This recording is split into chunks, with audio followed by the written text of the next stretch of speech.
Welcome back to the Staples Center and the Season 3 World Championship Final. It is time for Game 2 in this best-of-5 title fight between Royal Club and SK Telecom T1. And after a dominating Game 1, Faker and his team are looking to make it 2 in a row against the Chinese champions. Yeah, and SK normally drops the first game in these best-of-5 series, but they came out incredibly strong in Game 1, and that just puts even more pressure on Royal Club to come back in this Game 2. And just as a heads up coming into this match, Royal had the choice of sides, and they have chosen as well to spawn on the red side as SKT did in their first game. So for Game 2, Royal on red side. I definitely think the big question here for this game now is, will Gragas be banned by SKT so they can go for first pick Orianna? Or will they just let both be open and none of them is going to be first pick and they simply go for something else, maybe a top lane pick? Yeah, and it's definitely the feel each other out for the counter picks in the early games. I think the top lane pick thing we talked about, since both Shen and Renekton were eliminated from the game, the team that got the third one, Jax, with Impact, was so far ahead. By the 10-minute mark, he had a 19 CS advantage over Godlike, and then he never recovered. So even though that game was very heavily about Bengi's synergy with Faker and how they shut down Whites, even just completely on the other side, you had that 1v1 going on that was completely in Godlike's, or in the Jax's favor. Impact. Yeah, it's something we talked about when we were sorting out the picks and bans. How do you deal with the Renekton? If the Renekton's banned out, how do you deal with the Jax? It's something that we came across with the semi-finals. Najin Short proved it against SK Telecom. And now SK Telecom, well, we're going to use that tactic as well. It seems to work very well. And I think Royal almost got in their own heads in the early part there. I was talking to you, Deficio, and we were like, the Vayne took down, they got that tower at 5 minutes and just went back into the 2v2. Don't think that helped them too much. It definitely seemed like a mistake their lanes fought back to the 2v2s and 1v1s so early, because they clearly had the weaker 2v2 and 1v1 lane in both top and bot lane. So that was maybe a bit of a misstep. They could have stayed top lane, actually kept pressuring with the Elise in a 3v1 and simply forced SKT to do a move, and that way they could keep control of the game. So a bit of a misstep with swapping down to the 2v2 and the 1v1, but we'll see what they go for now. Yeah, and I think the Vi game in the last matchup for Royal Club was kind of supposed to be a ruse. It was supposed to be a little bit of a throwaway ban, because I don't think they are going to try and target ban out Bengi once again. His Jarvan was clearly potent enough to work. So here we go, ladies and gentlemen. Game 2 getting underway for the World Final. Royal Club up against SK Telecom. SK Telecom this time will be starting out the blue side, and you can see straight away Annie Renekton banned out and Shen taken by Royal Club. This is actually a little surprising to me, because I thought SKT would be willing to first pick a Renekton, but this tells me they might just be trusting in Faker right now. If there's an Orianna ban, as we mentioned earlier, that actually forces, what does that do? That does not force a Gragas ban at all. That does not force a Gragas ban, no. Gragas will most likely not be picked now, because he's mainly used as the counter to Orianna, which Royal has put out. Yeah. This does mean that Fizz could potentially be available for Whites, because this is probably going to be an Ahri for SK Telecom now. Zed is up. Oh! Things Faker does. I will do one prediction now. There will be a KO last pick from Royal, and there's going to be a Lulu support calling it. Yes, these are things that Royal plays against Zed. We thought, we thought it was going to be if Royal goes down 2 games, they might let Zed through, because they do play Zed counters. It means that Royal has to find initiation in other parts of their team composition, or just hope that they get it for free. Because, I mean, there's a lot on the line here letting Zed through, but it is definitely a kill thing. I completely agree with Deficio. Definitely. Well, let's see now, though, what Royal will go with. Elise has been their favorite jungler all through the tournament. They always pick it when it's open. Now they actually go for Jarvan instead. That might be to take away from Bengi, who had a lot of early game pressure in the last game. Possibly maybe a Caitlyn for AD carry. She's one of the decent AD carries against the set, or maybe a Vayne, who can actually also do quite decent against set. Yeah, you're going to need something mobile, that's for damn sure, because I think everybody's seen what Faker can do on this Zed, so it's going to be something that we're going to have to keep our eyes on. A Vayne against it, well, it's another mobile AD carry. Yeah, I mean, if I'm Faker right now, I'm realizing Royal is adapting to the Zed pick, because they threw it out first. It's what they have to expect. Vayne can 1v1 Zed for a fair portion of the game. They're one of the only AD carries that can do that. And if Royal is actually planning to go Lulu later, it means that, if they're planning on going Lulu later, it means that Jarvan gives them the initiation. But as far as SKT goes, they get the top laner once again, since Shen and Renekton are down, and I don't think Royal has a realistic answer for this. It's going to be very interesting to see what they actually will pick for the top lane versus Jack. The Vayne, though, is going to be the key guy in this setup.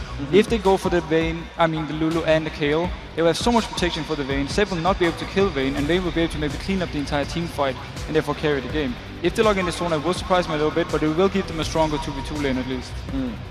Well, of course, we do see, once again, the fact that Impact is on that Jax. What sort of answer will they have for that Jax? I mean, we can talk about the Zed. They're going to focus the Zed, but that leaves Jax free. Yeah, I'm actually not sure what they're going to go with against the Jax. They might maybe go for something like a Nasus, but he's going to have a very hard time in lane. Yeah. Possibly a Cannon. I'm actually not sure. Oh, a Rumble pick. Okay, that's He played one Rumble game earlier on in the World Championships and won with it, but I'm still sitting pretty if you're SKT right here. You have the most played support for Mondu in Zyra. If they go for Lee Sin, it is Bengi's 4 out of 5 champion picks in the semifinal. You have things Faker does on Zed, and you have Jax, who, even though it's not an amazing matchup against Rumble, once he gets some farm under a belt, will just obliterate him. So SKT, I feel like, has done exceptionally well so far in this pick and ban. It's going to be all about the last pick now for Royal, in my opinion. If they go for the Kayle and they manage to get in a perfect ultimate to simply shut down the Zed and his combo, they might be able to win the team fight with a good old Rumble ult and a good Sona ult. But the Quinn, not too sure about that. This has got to be an Ezreal or a Caitlyn, if we know Piglet, because those are the things that he's playing right now. It's Corki, Vayne, Ezreal, Caitlyn are the 4 champions these guys share. And there's this duel. All right, now let's see the last pick. He was playing to the crowd here. How many times do you get to show an oddball champion in front of the Staples Center?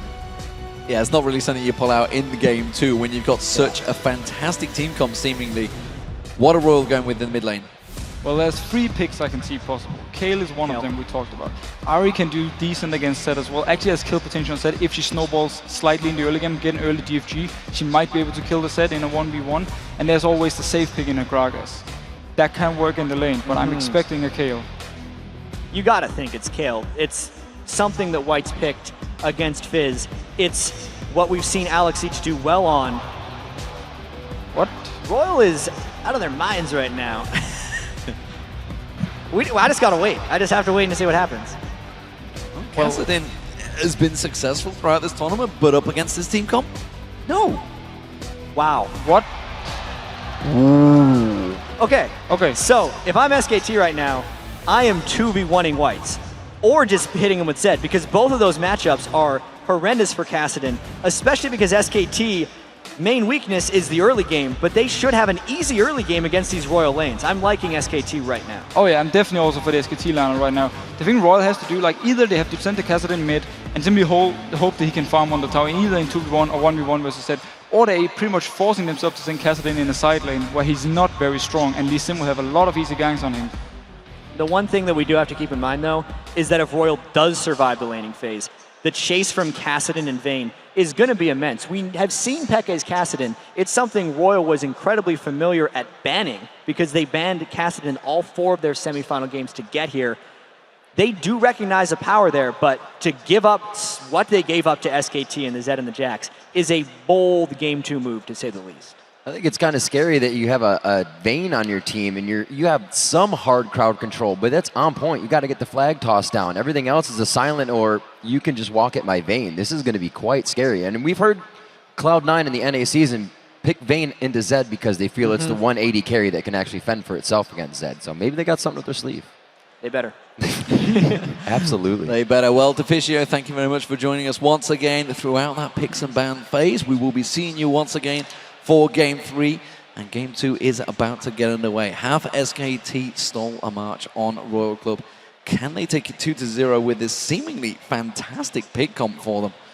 Honestly, this seems a little crazy to go into Game 2 with. Well, Royal's a crazy team, is one thing we've learned about them. The first time we saw them, they took 1 Baron buff and pushed 3 straight turrets to end the game in 28 minutes. They swept OMG.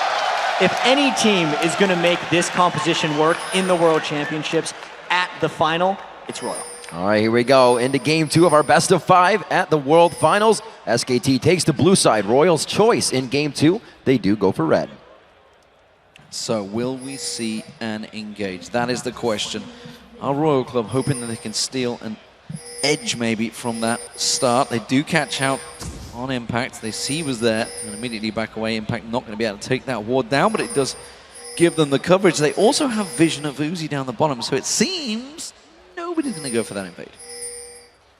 Very interesting to see both of these teams, as we said, over and over, just face first to each other, 5v5.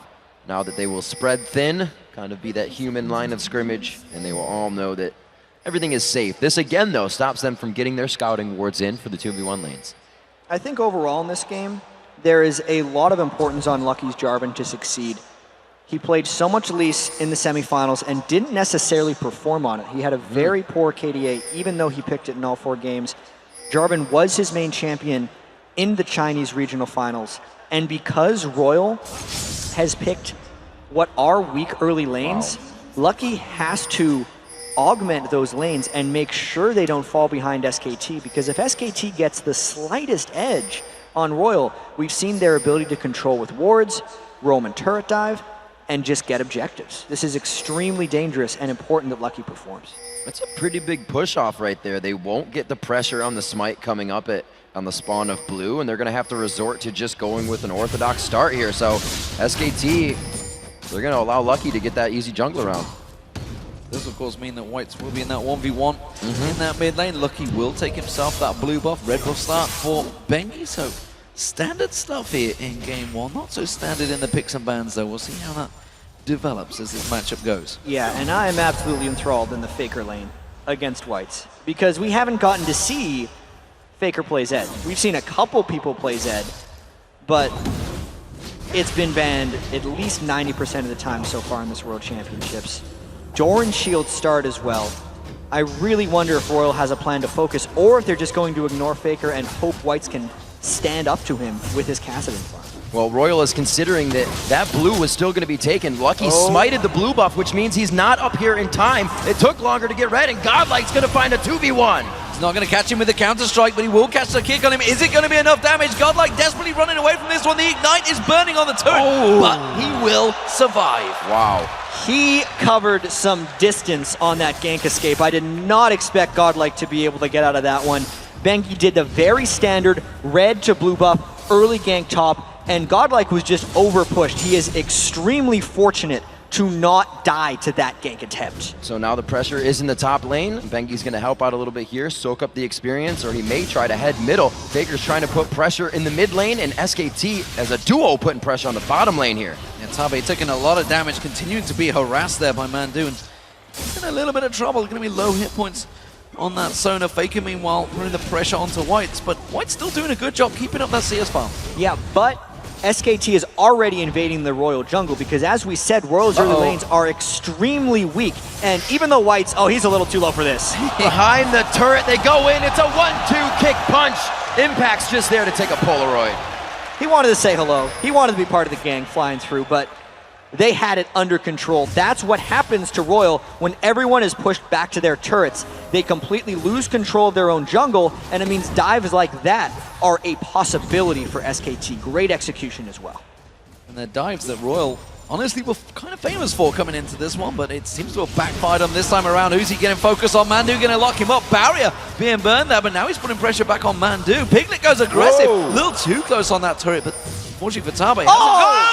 The snipe from Piglet, but now White's coming around the backside. He's trying to lock it down. This was the teleport to the bottom lane. If they can pull up a double kill here, it'll be worth it for Whites into the ward, but he gets locked up. He's going to be forced to get the one. Lucky gets the other. So what seemed like a bad move by Uzi was actually a bait. If he could have dodged that Mystic shot, it would have been a clean 2 for O, because Piglet and Manju were bloodthirsty going for that one. It still works out in the benefit of Royal. The teleport mid laner, a strategy, especially on Kassadin, somewhat taken from XPeke's Kassadin, works out here for Royal. Worked out very well. While that was all happening, Fake got himself a clean bill of health in that mid lane, is now heading towards the top lane. Godlike hasn't got flash available. He's in desperate trouble. This is big, coming up onto Godlike. He does not even have that energy charged up below that, or above that 50% mark. Faker hits him once. He's not level 5. A good amount of harass is going to come out of this, but I think he might squeak out one more time. Shield comes on. They're forced to back off. 22 health by that one. Godlike is fantastic at just running away very slowly from opponents, because no one seems to be able to kill him in that top lane. Even so, that is more lane pressure lost for Royal, and the assault of SKT's early lanes continues. And that could have actually bought White's a little bit of a breather in that mid lane because, well, Faker was away from that line for a long time. Bengi has come back in there to try and clear him out. We do see Lucky making his way around towards those wraiths as well. So let's see if he heads down towards the bottom. There's no wards just there. Mandu's just warded that Tribush. Two quick things that are completely different in this matchup. Whites is being the first one to roam here over Faker, taking that teleport, not letting himself get in a bad spot, and also the roam here from Lucky on the Mandu. They can lock it down for the kill. It's going to be there. Tabe gets another one for himself. It's really unfortunate that Tabe picked up that kill. They were trying to rush it before they thought a counter gank was coming from Benji, but the fact that Uzi was not the recipient of any of the turnaround gank when he baited in Piglet's Mystic Shot, and then that gank again doesn't give him gold, means he is not getting going despite all 3 kills being generated by their bottom lane. He is keeping up in farm, which is an Ezreal, which is pretty damn good against Piglet. This top lane, Godlike, has his 2 escapes been enough to save this lane because it is working so far pretty well up against Impact. Twice he's been ganked, twice he's escaped. Is that keeping Royal in the game? Royal needs to find a way of getting Godlike in teamfights because the only thing he's going to be doing against Jax is surviving. And I think the fact that Impact has tried to kill Godlike so many times is the main thing that's actually keeping that farm relatively close.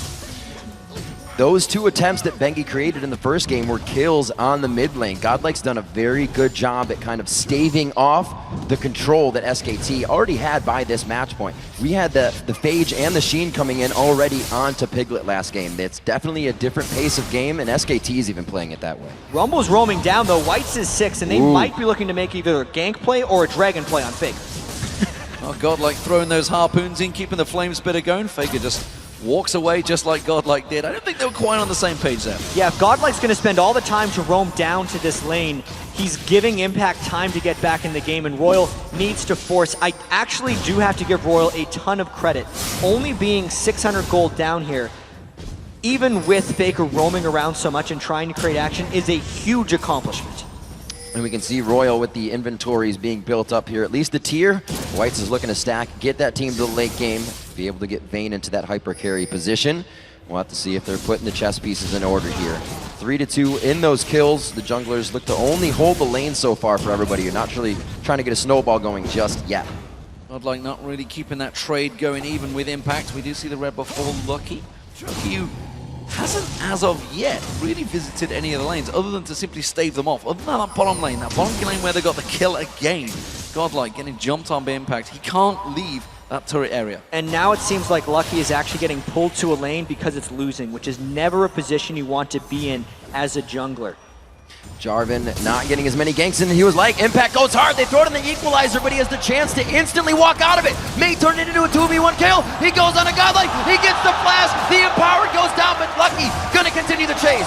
Lucky might get this kill, but down the bottom lane, they're getting ready to counter this one. Bengi's gonna come in around the side. He's already caught the kick on towards Tabe. Oh, Tabe's just gonna get melted.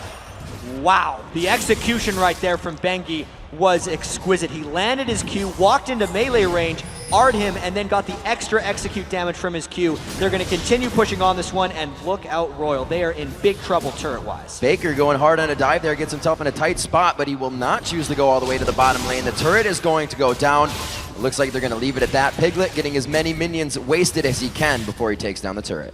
First turret of the game. SK Telecom T1 will be taking that one down any second now.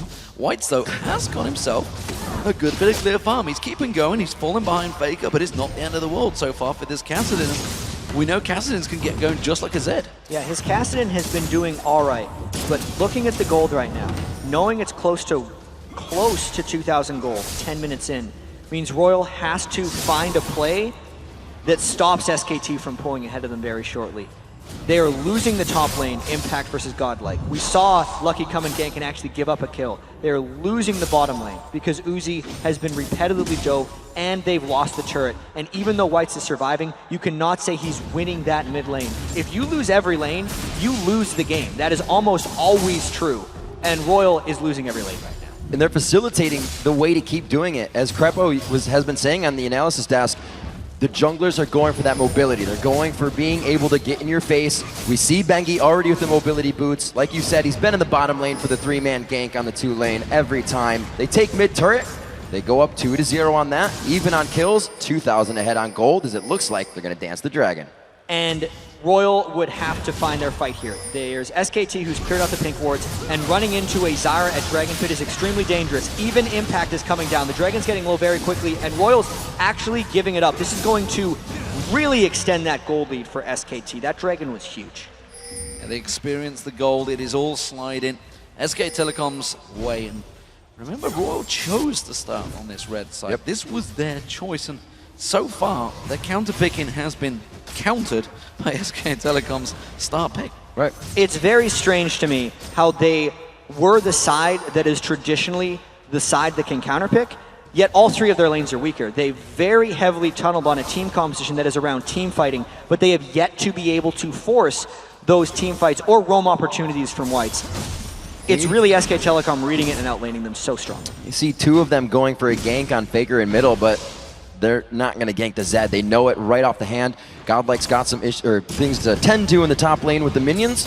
It looks like everybody's going to start just getting the camps, taking in an experience. See if Royal can get themselves back into a position to guard. They have 3 mid now, which is going to pressure this, which means it's only going to be Kassadin to hold the turret if they keep going. They're really not in position right now. This bottom lane's in trouble. Look at the movement of SK Telecom. 4 members moving around the back. They're backing away already. Yeah. They should get out. That's a smart recall by Royal. Knowing that SKT, oh, that's going to stop Uzi. Oh, just Uzi. You're dead. We're going to see Bengi chasing him down. The Moby boots, they're going to be coming into play. Uzi takes a few shots there. He kicks him up with the Dragon's Rage. A quick kill coming in onto Uzi for Bengi. Puts himself at 2-0-1. There was no hope for Uzi because he did not recall as quickly as Tabe. AD carries and supports have to be in absolute synchronization with each other. Even in backing. At the highest level. Even in backing, because one got hit by the True Shot Barrage and that cost him his life. We do see Faker taking away that blue buff, so the invade has come on, and the SK Telecom starting to turn the pressure, turn those screws onto Royal. Royal Club are in a little bit of a pickle right now because that top lane Impact again continues to push on there. Bengi, well, he's been creating opportunities across the map, creating that pressure. And as of yet, White's, he wants to roam, but simply he can't because SK Telecom, everywhere they're going in numbers. Everyone on Royal is trapped right now. And let's not forget, SK Telecom was the pre-tournament favorite. And they have looked somewhat shaky in the semifinal. They lost 2 games to Najee and Black Sword and barely moved on. But right now, this is the team everyone was expecting to see. They win every lane when they're strong in that part of the game. And then they control the jungle. Look at Bengi, still taking away the red buffs. Let's see if he gets caught here.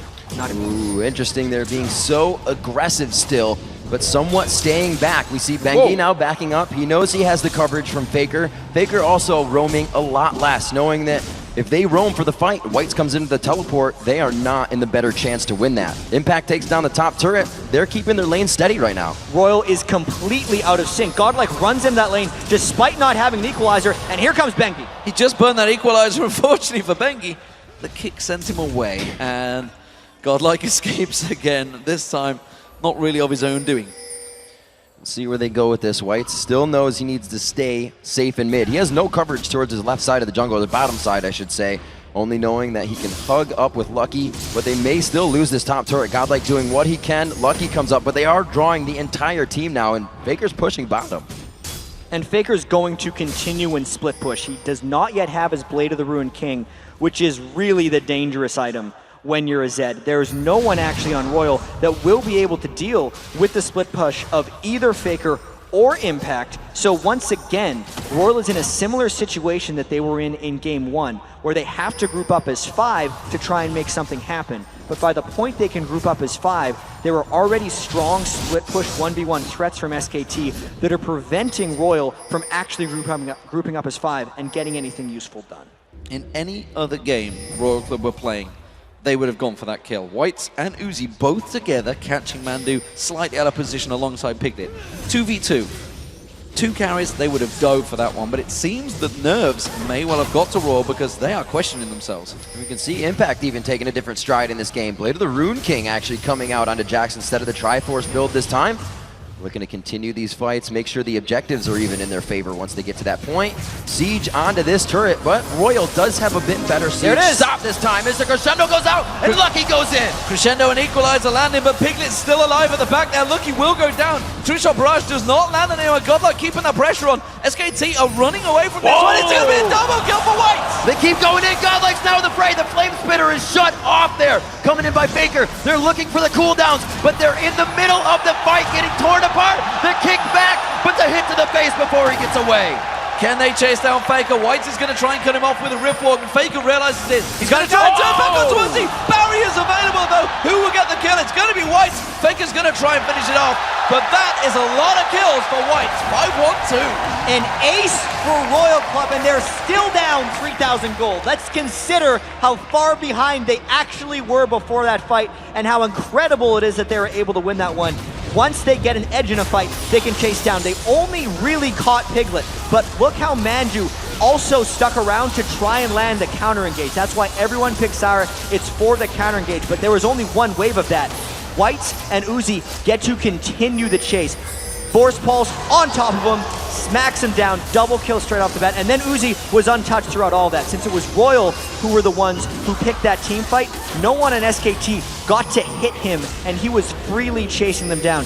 Even with the gargantuan gold deficit, Royal came out on top in that fight, and a death cap for Whites. And absolutely amazing too. They did it half blind. If you look at the position they're running from, those are only SKT wards. Royal did that by communication and knowing what their capabilities were. Now a dragon follows. This is what SKT was doing all last game. Kills and then an objective. Now it sways for Royal. They're still down 3,000 gold though. You know what this reminds me of, actually, is the Fnatic versus Royal game, except Royal swap positions.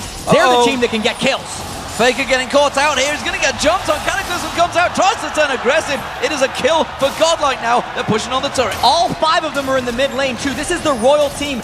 They just flipped a switch, and they seem to be back at it. They have impact in the top lane with the Blade of the Rune King. He is going to do what a Jax does and wail down on that turret, but they will pressure the mid second tier. Royal usually does not mess around with split pushers. They usually let him go, but finally they have to pull back because they recognize the power of the split push Jax. Jax will beat down on that turret, but the rest of Royal are closing on him. He realizes his situation is going to get out of there. No matter how quick Royal are, they will not get there to him in time. Unless they show themselves, he will cancel that teleport. No, they did. Instead, they're going to go on towards Mandu and Piglet. Going down, they do have their... No, they do not have flashes up. They're going to get caught with whatever hits them. A good disengage from Pumandu there, and it looks like nothing will actually come of that aggression.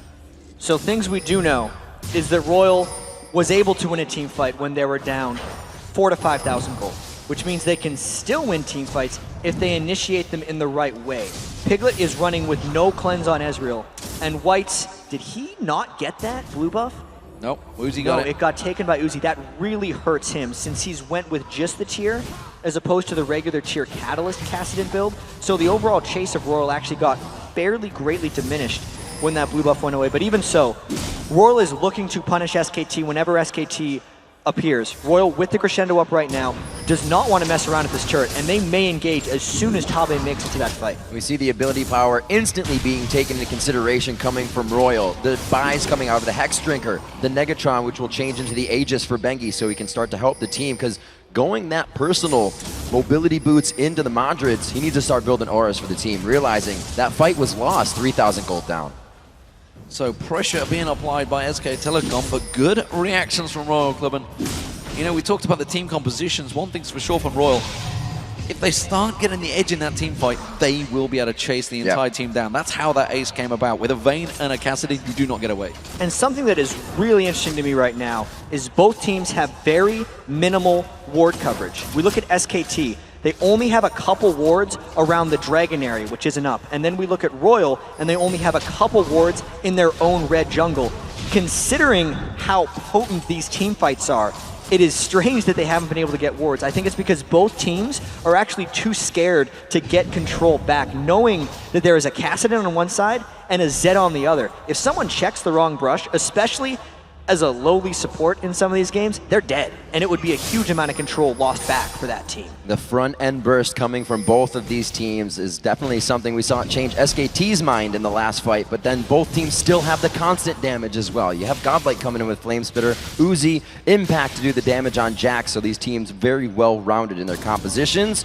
Royal closing the gold gap by just 1,000 now. It's only 2K back, 10-7 as they've gone up in kills, but still, it seems that SKT always holds the turrets in their favor and control the game consistently like that. And Whites is on a completely glass cannon Kassadin right now. I really want to see him fight Faker because this silence can stop a lot of the damage coming out from Faker post-Deathmark, but man, that is an aggressive Kassadin build. No one builds Kassadin like this. And actually looking at all the builds, they've all gone glass cannon. Look at Impact. He's now building towards that Trinity Force after Blade of the Rune King, haunting guys' first item for Godlike with them Source Boots. Everybody wants to lay that damage down early on. Looks like they could find something. The wards go down, or at least the seeds coming from Pumandu there on top of a pink ward. Royal trying to gain coverage of the top jungle, which is theirs right now as we see the 1v1 between Faker and Whites. Tit for tat in the bottom lane here. 21 minutes into the game. There wasn't much time before the end of the last one, so both of these teams looking to lock it down on the gridiron here and probably go for a next very big fight. And it is remarkable to me that Royal was able to survive in this game. Even though they're only down 2,000 or 3,000 gold, after that early laning phase where they lost so many turrets and seemed completely desperate, they want to fight exactly when it mattered, but they still have to win many more. As we saw in the Royal vs Fnatic series, when a team is down in farm and lanes and they're losing turrets, you have to win so many fights in a row to actually get control of the game back. Interesting burst of aggression there. You can see Faker's health dropping down. That's one combo from Whites. Just saying, yeah, I can damage you just like you can damage me. There will be big bursts of damage, and they're going to be tricky fights to catch hold of. And you can see actually the entire game, really, the brakes was put on it. 2,000 gold differential has stayed the same since Royal got that ace. Still looking like Uzi and Whites are going to be big players in this game. Godlike is still doing what a Rumble does best. He didn't have the best time in lane. He is down 50 CS, but the equalizer still matters, and they're still in this. There is a flash crescendo up for Tabe and a teleport on Kassadin while a split pushing Jax is there. If we know Royal, this is a chance for them to put serious pressure on a turret. We do see White's keeping that pressure, keeping that lane push. Faker just drove it up there. Royal looking to create a situation. They do see the Impact is sticking around in that top lane. They have to make a decision very quickly whether they go for Impact or go for turret. And rare move here by Royal, they actually pull back against SKT. It is super interesting. To force the fight, Impact might get the tower, but if you win that, the teleport in from Kassadin means you are going to have the higher numbers. Royal does not feel confident enough to fight that. Well, I think they thought Whites had maybe just bought enough time to keep that bottom tower down, but we do see Faker is going to react. Mandu comes in, clears out those ward coverage of the Baron. And remember, it was a 25-minute Baron in game one that SK Telecom pulled off. That may well be the focus of these two teams, but it is so much closer this time around. And I think one thing that is stopping Royal from their regular dive-happy gameplay is the knowledge of Pumandu Zyra and how difficult it actually is to dive turrets against them. If Whites were to get in, but get caught by the Zyra ultimate or grasping roots, it would just be curtains for the entire Royal team. The blue buff now going over to Whites this time. You can see Uzi taking a sidestep on this. They're going to try to steal this.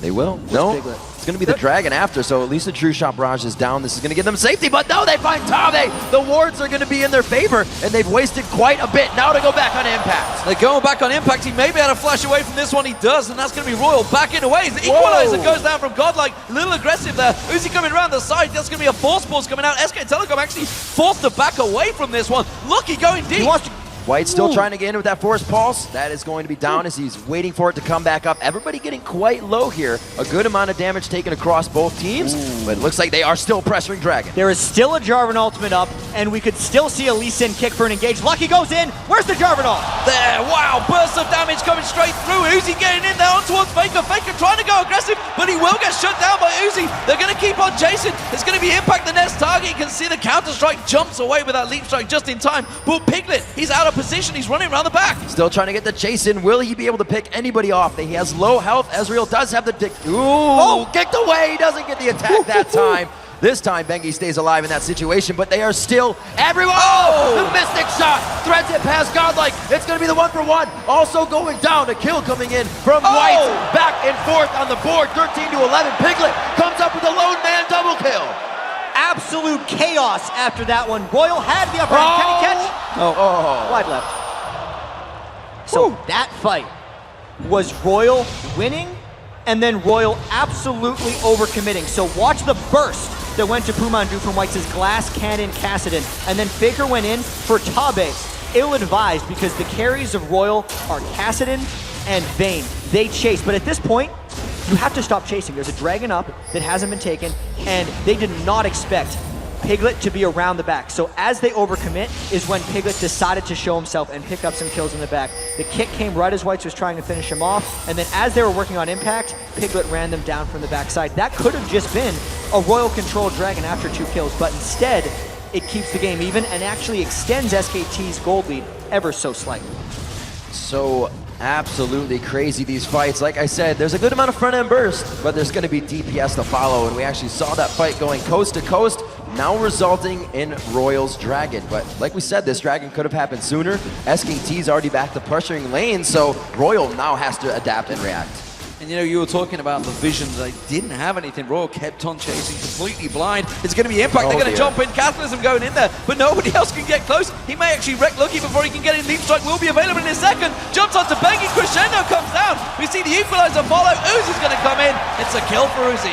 And where do they go now? Because that's a very large damage dealer for SKT that they have taken down, but their lanes are pushed to the side, and they did burn Crescendo and Cataclysm, their 2 main forms of initiation. Almost deja vu of the last game. This is exactly what SKT was doing, providing picks for themselves, making things happen. Ooh. A true shot barrage through 3 members. That attack speed now up on the passive, but they don't use it. And Piglet is scary right now. With the Trinity Force and the Last Whisper, he is wrecking people. That was just a couple spells from him that took Tabe completely out of that turret push. That is now a huge priority, and SKT, with the Jax in their team composition, is very difficult to plan for in team fights because they have 3 people you need to kill now instead of your often 2. If you look at Royal, you'd have the Rumble who puts his ultimate down, and then you don't need to kill him. They need to focus on Kassadin and Vayne. But if you don't kill a Jax, a Zed, or an Ezreal, all 3 of those things become huge problems later in team fights. And we do see the blue buff Maywall get invaded on SKT, pushing back up that mid lane. We see Uzi trying his best to shove out that top lane. They're still yet to get the top and bottom outer turrets. Royal Club, while they seem to be winning these team fights, just like Fnatic, this is eerily close, they don't get the turrets down. And I think we're just going to keep seeing these team fights again and again. And I think Royal is going to be coming out on top for a fair bit unless SKT can get a catch on someone or if Whites makes a mistake in a team fight. Because, holy crap, Whites has so much ability power in Kassadin right now. 454, and he is just blowing people up. Piglet being a little menace there, stealing away the Wraith with his Mystic Shot. They make their way back to mid. We will have the teleport still up onto Whites, not used a lot throughout the game, but at this point, with Impact being so far ahead, Faker being so far ahead, I actually think teleport's too long for that to happen. And there's actually 2 people on SKT that are in the top lane right now, which means if we're going to see a Royal push, it's now. Tabe has Flash Crescendo, but they don't have a minion wave. Don't have a minion wave, and you can see immediately it's Piglet being the defender, keeping them away, but this time around Royal may pull the trigger. We do see Impact and Bengi just waiting off in the wings. They are ready and waiting for this fight. Royal realize it. And Royal hasn't been able to pull the trigger on a fight in SKT territory. It's been too dangerous for them, and this would be a fight that they could try and do that. You have to imagine how chaotic a fight would be. From out of the brush, you get an Impact on Jax, you get Bengi on Lee Sin, you got Faker coming in on Zed. They want all the vision they can get out of this fight. Impact getting a little aggressive there. Everybody's getting antsy. But Tabe's flash is down for an initiation, and that's because Whites wasn't near for this one. SKT's gonna take some Baron control off of this one. Tabe taken away from that one. Oracle on Bengi. May will force Godlike. He's going to get caught out. The kick comes in. Impact's going to follow on through. Godlike gets kicked back in towards him. He's going to get created. He's going to get dropped down. Equalizer was down in time, though. Uzi gets caught out. He's in trouble. Looks like Uzi may make it out. He forces the flash. Gets into the brush. Can he win? He puts on the barrier. No, Impact gets the leap strike. They take him down, though, as White's coming in from the back. And Lucky tries to hit him. The crescendo White's comes is down. White is in all sorts of trouble, but the Sonya's hourglass is perfectly placed. Can he get out? Force Pulse comes out. No! Piglet is there. Tabe's in trouble. He's going to go down. Piglet's tanking down the turret. And look at Bengi. Look, he's just in all sorts of trouble. He's like, what do we do? What do we do? I give a triple kill to Piglet. A 5-for-1 by SKT because they got the fight when Royal was not ready for it. Cassidy and Sona are missing at the start of this fight, so Godlike, despite throwing down his equalizer, everyone on Royal tries to save him because Royal knows that they've actually been winning a lot of these fights previously, so they were willing to take this engagement. And as well as Uzi can kite, SKT can chase even better. Then Whites gets forced into over-committing here. He gets caught by a grasping roots. His entire health bar almost goes away. That's the danger of the glass cannon Cassidy. And Piglet's scary Ezreal just finishes the job while taking the turret.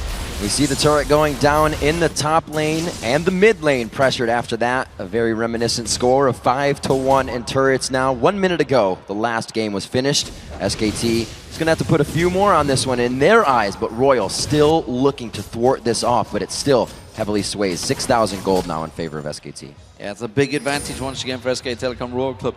Resetting, having to sit back. They were the ones trying to be aggressive, and both times these teams have been aggressive. It has backfired. SK Telecom with that lead, with the kills, the towers.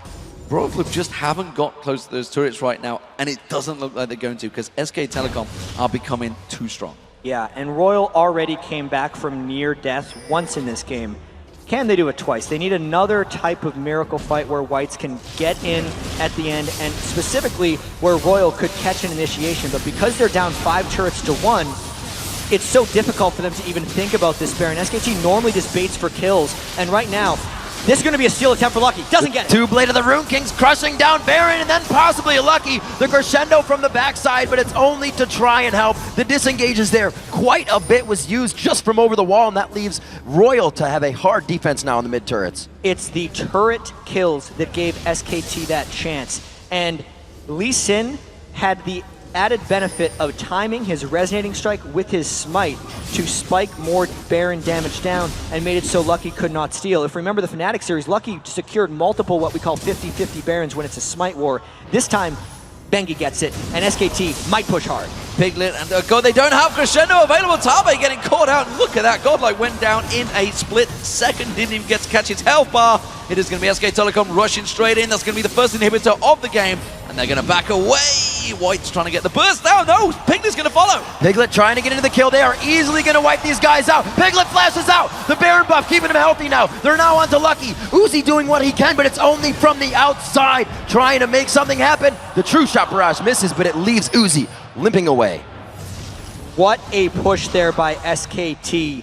They had the Baron buff, they knew they could take fights, and Piglet is playing out of his mind this game on Ezreal.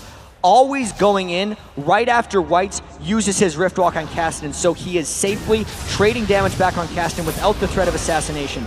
This fight all started because Faker finished off Godlike, so they did not have to worry about Rumble. But specifically, watch the way Faker keeps his distance. We actually don't have time for that because Faker's going for more. Faker gets the kill. Uzi backs the hell away from that one. Doesn't want a part of that.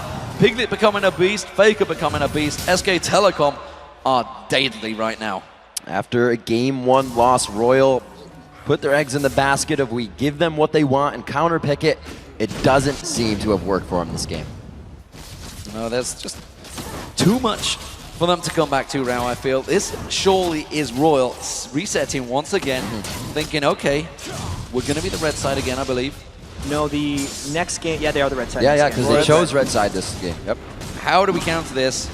We don't give Faker Zed, that's for sure. My word. We don't give him Orianna. We don't give him Gragas. What do we give him? This is the questions they need to be asking themselves right now, because SKT has shown a lot of proficiency here, and Royal tried their curveball in this game. I feel like the Kassadin is a big curveball from Whites. They're only, remember, they are down 11,000 gold, but I think it's the 7 turrets to 1 that are really sealing it right now for SKT because of the way they have been able to control the map. But the Whites versus Faker matchup has been extremely close in this one. It was not extremely close in the first game. And as far ahead as he got on Kassadin in this game, SKT's coordination overall and their ability to play as a team thus far have really just secured them this second victory, it seems. The ability to keep their mentality up. In a lot of their interviews, these players said, we're really not worried about our skill. It's about the mentality throughout the game. If you can keep that up, you'll prevail. See what they can do going into this. Mandu working the oracles, making sure they have vision on the left side. You can see Royal, no wards in their jungle either. So SKT has a safe exit here if something does go wrong. There's so much damage built up from these carries right now that the moment someone gets remotely close, you'd see Tabe removed from the map, you'd see Uzi even just dropped before you even see that health bar going down, and they're just poking his turret. There's nothing Royal can do to defend it. Yeah, I think we're going to see a hard engage from Royal very quickly. There it is, straight away, Crescendo coming down, Equalizer going to follow. Impact actually taken very low, but look at that! The turnaround damage from SKT. It looks like they're gonna continue under the turret. Bengi is the one tanking, and he gets out on a safeguard, if you will. Uzi finds a kill. No, taken from White. They continue into Pumandu. Piglet now in the eyes of Royal. The chase is strong, Piglet's going to get caught out, but look at that! Sonya's Piglet gets away, and that's going to be White's in trouble. What a turnaround coming out from SK Telecom, just as Royal thought they could chase. SK Telecom are back in control. These fights are decided by inches right now, and small ticks of health bars. This could be the game for SKT, but no, they're blinking red. They're just trying to take more advantages, and wow, this is a Royal team not giving up without a fight. Home guards looks like it is the saving grace here for Royal. They're able to get enough HP back into the base, and that's just godlike. The only one left up in that fight, and he was almost taken down there in the end. Yeah, and look at how they barely went for impact, nearly just took him out of the fight, and how the turn happened. It's all about Uzi and White and how they stayed healthy. There was a QSS that got popped very early by Uzi to stop the Faker death mark, and once he was out of the picture, it was chase time for Royal. But watch, we've been talking about Piglet playing out of his mind. He waits till this moment to use the barrier, gets it with the shield as well from Lee Sin, and then since Uzi was surely dead, he had to flash away, and that was a rare miscalculation from Uzi, thinking he would finish the kill on a Piglet before he flashed away, and he was just wrong. What a crazy, crazy engage. Royal, do not count them out. They are holding on just about. However, they only have one inhibitor turret. Both Nexus turrets do stand, and that inhibitor in the middle will be respawning shortly, but you see the timer ticking down. 1 minute 34, that Baron will be the next focus target for SK Telecom, and I'm still not sure if Royal can fight for it. And Royal is still showing some proficiency for fighting, because even with the Baron buff in that last push, it was an extremely close fight for SKT. If Tabe gets a Crescendo in the right spot, it could give them something, but knowing that there's a QSS, it makes it more dangerous. Royal doesn't care about fighting early. The jump in from Impact to equalize, lays out the red carpet, but they're all off of it already. They've entered into the fight. Royal's health bars are just getting demolished. Uzi on the outside trying to do what he can, but it's not going to be enough. Uzi's chased into the base, and SKT wipes him for the ace, the Quadra for Piglet. Bengi stealing the Quadra there, just getting the Penta at the end, but it's going to be SK Telecom taking this game. Strong performance in game 2 once again. Royal put up a great fight, lots of kills back and forward, but it's SK Telecom taking game 2 in the World Finals.